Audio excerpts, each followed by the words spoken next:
జగన్మోహన్ రెడ్డి గారు పేదవాడి ఆకలి తీర్చడం కోసం, పేదవాడి జీవితం నిలబెట్టడం కోసం అప్పు చేస్తే శ్రీలంక అయిపోద్ది ఈ రాష్ట్రం అన్నారు. పేదలకు పంచితే ఈ రాష్ట్రం శ్రీలంక అయిపోద్దంట. ఆలోచించండి ప్రజలారా. పేదలకు పంచితే పేదరికంలో ఉన్నవాడిని పేదరికం బాధించకుండా చూస్తే శ్రీలంక అయిపోద్ది. మరి ఈయన చేసిన అప్పులు పెద్దలకు పంచితే అమరావతి అయిపోతాడు. ఈయన అప్పులు చేసి అమరావతి కడితే అది అమరావతి. ఆయనకి కావాల్సింది పేదలకు పంచితే శ్రీలంక, పెద్దలకు పంచితే అమరావతి. నాయుడు గారు ఏమిటి ఈ న్యాయనీతి? ఒకసారి మీరే ఆలోచించమని సందర్భంగా మీకు మనవి చేస్తూ, ఒక్కటి, పోలవరం ఈ రాష్ట్ర ప్రయోజనాల్ని కాపాడేటువంటి జీవనాడి. దయచేసి నేను చెప్తున్నాను, అధికారం శాశ్వతం కాదు, కానీ మీరు తీసుకున్న ఈ నిర్ణయం ఈ రాష్ట్ర ప్రజలు ఎప్పటికీ మర్చిపోరు. ఈ రాష్ట్ర ప్రయోజనాలు మీ స్వార్థ ప్రయోజనాలకి తాకట్టు పెట్టినటువంటి చంద్రబాబు నాయుడు గారు, వారికి సహకరించినటువంటి పవన్ కళ్యాణ్ గారు, వారికి సహకరిస్తున్నటువంటి అనేక మీడియా సంస్థలు ఈ రాష్ట్ర ప్రజలకు పెద్ద ద్రోహం చేస్తున్నారనేటువంటి వాస్తవ విషయాన్ని మీ ద్వారా రాష్ట్ర ప్రజానీకం ఆలోచించమని చంద్రబాబు నాయుడు గారు నిజాలు మాట్లాడు, అబద్ధాలు నమ్మి ఓటు వేసిన వారు అనుభవించాలా ఈ బాధలు. కానీ మీ తరఫున ప్రశ్నించడానికి ప్రతిపక్షం వైఎస్ఆర్ కాంగ్రెస్ పార్టీ ఎప్పుడు సిద్ధంగా ఉందని సందర్భంగా మనం చేస్తా ఉన్నాం. పోలవరం విషయంలో మీరు ఏం చేశారని చెప్పడానికి సాక్షాత్ ఈ దేశ ప్రధాని నరేంద్ర మోడీ వారు ఏమన్నారు? పోలవరం బాబు గారికి ఏటీఎంలా పనికొచ్చింది, వారం అన్నారు. మీరు పోలవరం నిర్మాణంలో ప్రజలను తీసుకెళ్లి చూపించారు. పలు సందర్భాల్లో శంకుస్థాపనలు చేశారు. పలు సందర్భాల్లో అక్కడ భజన కార్యక్రమాలు చేశారు. బస్సులు పెట్టి పోలవరం నేను చాలా గొప్పగా నిర్మిస్తున్నాను భజన కార్యక్రమాలు చేశారు. బస్సులు పెట్టి పోలవరం నేను చాలా గొప్పగా నిర్మిస్తున్నానని చెప్పారు.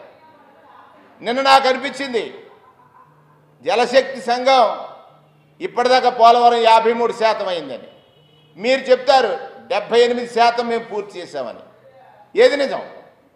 జలశక్తి సంఘం చెప్పింది నిజమా? మీరు చెప్తున్నది నిజమా? మీరు ఎప్పుడు నిజాలు చెప్పరు.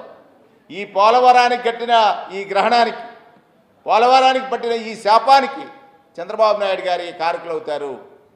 రాష్ట్ర ప్రయోజనాల్ని తన స్వప్రయోజనాల కోసం, తన స్వార్థ ప్రయోజనాల కోసం, తన కుటుంబ ప్రయోజనాల కోసం తాకట్టు పెట్టినటువంటి వ్యక్తిగా నాయుడు గారు మిగిలిపోతారు. ఇక ఆలోచించాలి. ఈ రాష్ట్ర ప్రయోజనాలు చంద్రబాబు నాయుడు గారి స్వార్థం కోసం ఆయన వదిలేస్తుంటే, ఈ రాష్ట్రంలో రాష్ట్ర ప్రజల ప్రయోజనాలకి నష్టం కలిగితే ప్రశ్నిస్తానని అదే నా ప్రథమ సిద్ధాంతం అని చెప్పినటువంటి పవన్ కళ్యాణ్ గారు ఏమయ్యారు? రాష్ట్రానికి ఇంత నష్టం జరుగుతుంది, ఈ నష్ట నివారణ కోసం నాయుడు గారు తీసుకునేటువంటి చర్యల్ని మీరు ప్రశ్నించడం ద్వారా ఈ రాష్ట్ర ప్రజలకి న్యాయం చేయాల్సిన బాధ్యత ఉంది. ప్రజలు మిమ్మల్ని నమ్మి ఓటు వేశారు, అధికారం వచ్చింది. మీరంటారు ఒక్కసారి ఒక్కొక్క స్టేట్మెంటు. ఒకరోజేమో నాకు సత్తా లేదు కాబట్టి చంద్రబాబు నాయుడు గారికి సపోర్ట్ చేశారని, చంద్రబాబు నాయుడు గారు స్వార్థపరుడని, చంద్రబాబు నాయుడు గారి వల్ల ఈ రాష్ట్ర ప్రజలకు జరిగిన నష్టాలను తెలిసిన తర్వాత ఆయన్ని అధికారానికి దూరంగా ఉంచితే మీరేదో కొత్తగా సాధిస్తారని అనుకుని అధికారం ఇస్తే ఆంధ్రప్రదేశ్ రాష్ట్ర జీవనాడైనటువంటి పోలవరాన్ని ఇంత దారుణంగా ఎత్తు తగ్గించి కేవలం అంటే 27కి అయిపోద్ది, మేము చేశాము, తప్పు మీరు చేశారు. మీరు తీసుకున్న నిర్ణయం వల్ల ఈ నష్టం జరిగింది, ప్రజలకు తెలుసు.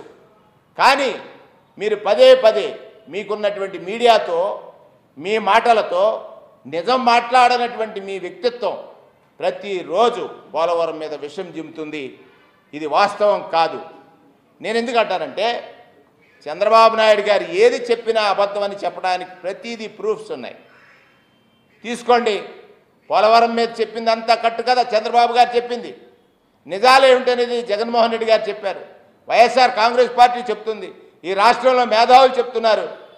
ఒకసారి రాష్ట్ర విభజన దగ్గర నుండి పోలవరం నిర్మాణ దశలో జరుగుతున్న లోపాల వరకు కారకుడు చంద్రబాబు నాయుడు గారే. రాష్ట్ర ప్రయోజనాల కంటే స్వప్రయోజనాల కోసం రాష్ట్ర ప్రయోజనాలనే తాకట్టు పెట్టినటువంటి రాజకీయ నాయకుడు చంద్రబాబు నాయుడు గారే.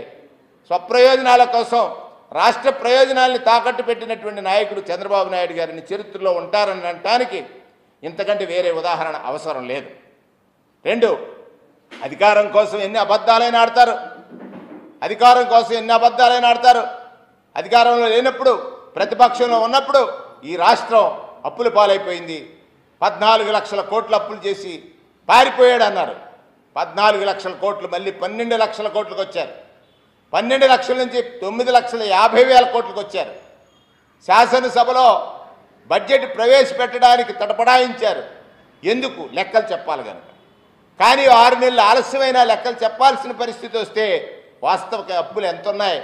5,19,000 కోట్లని ప్రభుత్వ ఆర్థిక శాఖ మంత్రి ప్రకటన చేస్తే దాని మీద మళ్ళీ అబద్ధాలు 9 లక్షల కోట్లని.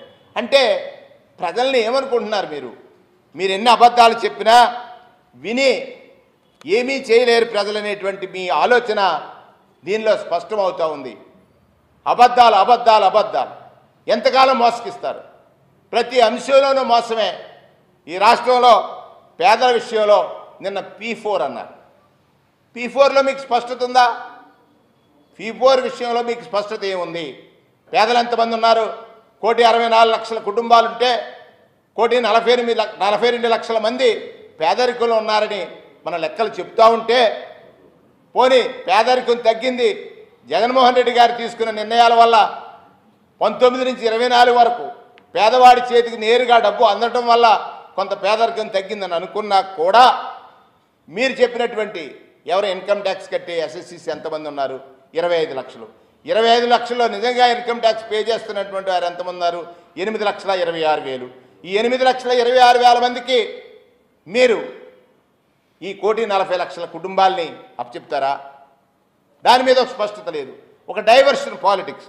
ప్రతిరోజు ఈ రాష్ట్రంలో జరుగుతున్న నిన్న వక్ఫ్ బోర్డు బిల్లు ఉంది.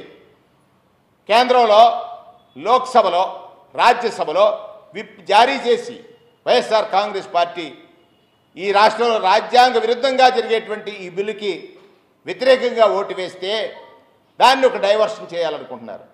నిజంగా ముస్లిం సోదరుల మీద మీకు ప్రేమ ఉంటే దేశంలో మీ వల్ల ఉన్నటువంటి ప్రభుత్వాన్ని ఖచ్చితంగా ఒప్పించి కన్విన్స్ చేసి ఈ బిల్లుని రాకుండా చూడాలి కదా. అది చేయలేని మీరు వైఎస్ఆర్ కాంగ్రెస్ పార్టీ మీద నిందలేయాలని మీ సోషల్ మీడియా ద్వారా రకరకాలుగా ఒక్క భూమిలో జగన్మోహన్ రెడ్డి గారు నిర్మాణం చేశారని ఒకరంటాడు. ఇంకొక మాట వస్తే రాజ్యసభలో, లోక్సభలో ఓటుకు వ్యతిరేకంగా వేసి రాజ్యసభలో ఓటు వేశారని ఒకరంటారు.